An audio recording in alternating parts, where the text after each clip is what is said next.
Hello people, welcome back to my channel సరదాగా with Sarath. ఇప్పుడు మీరు చూస్తున్న ప్లేస్ వచ్చేసి జమా మసీద్ అనమాట. ఇది మనకు ఓల్డ్ ఢిల్లీలో అయితే ఉంది. దీనిని షాజహాన్ గారు ప్రపంచ ఐక్యతకు చిహ్నంగా ఉండాలని కన్స్ట్రక్ట్ చేసినట్టు చెప్తున్నారు. దీని అసలు పేరు వచ్చేసి మసీద్ ఈ జహనమా, అంటే ప్రపంచ వీక్షణ మసీద్ అని దీని మీనింగ్. షాజహాన్ ఆదేశాల మేరకు 1644 నుంచి 1656 మధ్య దీనిని నిర్మించారు. అప్పట్లో మొత్తం ఒక 10 లక్షలు ఖర్చు అయిందని చెప్తున్నారు. వర్కర్స్ వచ్చేసి మొత్తం 50,000 మంది కూలీలు దీనికి కష్టించి కన్స్ట్రక్ట్ చేశారనమాట. ఇది ప్రపంచంలోనే అతిపెద్ద మసీదు. ఇక్కడ కోర్ట్యార్డ్ ఉంటుంది. లోపలికి వెళ్ళాక దాంట్లో టోటల్ 25,000 మంది ఒకేసారి ప్రార్థన చేసుకోవచ్చు. అండ్ 85,000 పీపుల్ వరకు ఒకేసారి వసతి కల్పించగలరు. ఆ సదుపాయం కూడా ఉంది. ఈద్ వంటి ఇంపార్టెంట్ ఫెస్టివల్స్లో ఊహించని రీతిలో పెద్ద సంఖ్యలో ఇక్కడ జరిగే ప్రార్థనలు మంచి జ్ఞాపకాలుగా అయితే నిలిచిపోతాయని చెప్పొచ్చు మనం. ఈ మసీద్ చూడటానికి చాలా అట్రాక్టివ్గా ఉంటుంది.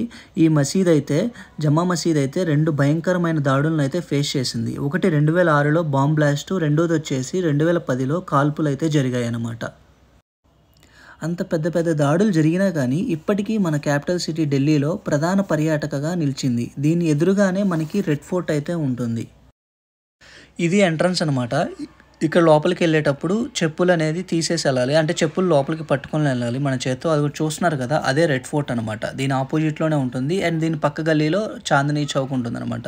ఇక్కడ మనం షాపింగ్ ఏదైనా చేసుకోవచ్చు. బట్ క్రౌడ్ అయితే మామూలుగా లేదు. కొంచెం మొబైల్స్ కానీ ఏమైనా ఉన్నా కానీ, హ్యాండ్ బ్యాగ్స్ ఏమైనా ఉన్నా కానీ జాగ్రత్తగా వెళ్ళాలి. ఎందుకంటే మాకు చెప్పడం ఏంటంటే ఇక్కడ దొంగలు ఉంటారని చెప్పారు. సో ఇది చూస్తున్నారు కదా మసీద్ అనమాట.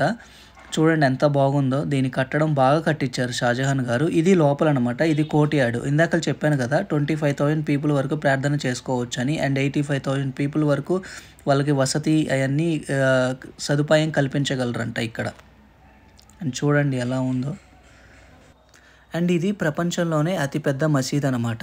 మన ముస్లిం సోదరులకి ఇక్కడికి వచ్చి వాళ్ళు చక్కగా ప్రార్థన చేసుకోవచ్చు. అండ్ ఈ రంజాన్ టైంలో వాళ్ళకి చాలా బాగుంటుందన్నమాట ఇక్కడ ఈద్ టైంలో. అండ్ చూస్తున్నారు కదా, ఇలా చెప్పులు అయితే నేను పట్టుకొని వెళ్తున్నాను. అక్కడ లోపలికి వెళ్ళాక ఒక చోట సైడ్ ఎక్కడైనా పెట్టుకొని మనం చక్కగా ప్రార్థన అయితే చేసుకోవచ్చు అనమాట. చాలా అద్భుతంగా అయితే ఉంది కదా. యాక్చువల్గా ఈ జమా మసీద్ వీడియో అయితే కనుక ఒక 2 వీక్స్ అయితే డిలే అయ్యేది. బట్ నేను ఇవాళే పోస్ట్ చేస్తున్నాను. ఎందుకంటే ఇవాళ రంజాన్ కదా. సో వాళ్ళందరికీ మన ముస్లిం సోదరులు అండ్ మిత్రులకి వాళ్ళకి ఇది ఒక పెద్ద పండుగ అనమాట. సో వాళ్ళకి నా తరపు నుంచి Eid Mubarak and happy Ramzan. Me family members అందరితో ఎంజాయ్ చేయండి హ్యాపీగా. ఓకే, హ్యాపీగా అయితే ఎంజాయ్ చేయండి. నాకు తెలిసినంతవరకు నేను కరెక్ట్గానే చెప్పాను అనుకుంటున్నాను. ఇన్ కేస్ నేనేమైనా మిస్టేక్స్ చెప్పుంటే కనుక మీరు కమెంట్స్లో తెలియజేయండి. Okay, please like, share and subscribe. Me friends, me family members ఇంకా అందరికీ ఈ వీడియో అయితే షేర్ చేయండి. ఓకే, ఉంటాను. Thank you. బాయ్.